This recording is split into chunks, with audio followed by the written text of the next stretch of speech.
Look at this desert. There is a border here. A perfectly straight line, drawn by people who lived 4,000 kilometers away. And once you start looking, these lines are everywhere. Here, between Canada and America, 2,000 kilometers. Dead straight. Here, in North Africa. And this one is Colorado. No river makes these shapes. No mountain. Nothing. Because nature never draws straight lines. Rulers do. This is a boring video about the world's suspiciously straight borders. Who drew them? Why? And what it cost. First, this is what a normal border looks like. This is Europe. Not one straight line, anywhere. Every border here bends and wiggles. Why? Because every bend is a fight that somebody won. A river here. A mountain there. 1,000 years of wars and deals, frozen into a map. These borders grew slowly, made by people who lived on that land. Now, here is how you get a straight border. You need 4 things. 1. A map that is mostly empty. 2. A desk very far away. 3. A person with power and no plans to ever visit. And 4. The people who live there? Nobody asks them. Mix these 4, and you get straight lines. Remember this list. You are about to see it 3 times. Episode 1. America. In 1785, Thomas Jefferson had a problem. America had just gotten a huge amount of new land and wanted to sell it fast. So his team drew a giant grid over the whole country. Like graph paper, millions of perfect squares, drawn before the buyers ever saw the land. And nobody asked the native people already living there. Sound familiar? That's the list. Once you have a grid, you can cut states out of it. Colorado? A rectangle. Wyoming? Also a rectangle. They were drawn in Washington, and rectangles are easy. But here's the fun part. Colorado is not actually a rectangle. The men who marked the border walked with compasses and chains through mountains. So the line drifted. Again and again. Today, Colorado officially has 697 sides. And in 1925, the Supreme Court decided, the mistakes stay. The mistakes are the border. The mistakes won. Now look at the top of America. One straight line, 3,000 kilometers long. And here's a strange detail. There is a 6-meter gap cut through the forest along the whole line. Both countries trim the trees. Forever. It is basically the world's longest hedge. But when a straight line meets real life loses. This little town, Point Roberts, is American. But the line cut it off. So it's stuck on the Canadian side. Kids here cross a border 4 times a day, just to go to school. And this piece of Minnesota is cut off too. Because the treaty map from 1783 had the lake in the wrong place.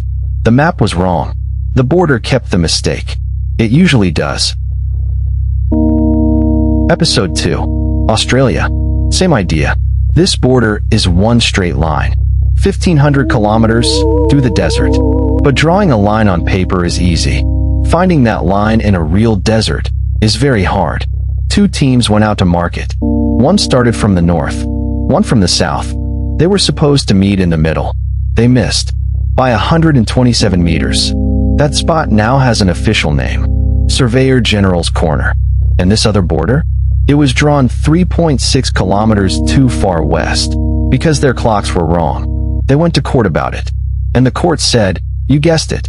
The mistake is the border. Every time. Episode 3. Africa. And this is the reason this video exists. In 1870, Europe controlled about 10% of Africa. Small trading posts along the coast. The middle of their maps? Empty. Map makers literally wrote, unexplored, and moved on. 44 years later, Europe controlled 90%. Only 2 countries stayed free. Ethiopia, which fought back and won. And Liberia. So what happened? November 1884. Berlin. Germany's leader, Bismarck, calls a big meeting. 14 countries show up. Britain, France, Germany, Portugal, Belgium. Even America sends someone just to watch. And how many Africans were invited? 0. Now, people think they cut up the map at that meeting. Not exactly. The truth is worse. They made the rules for cutting it up.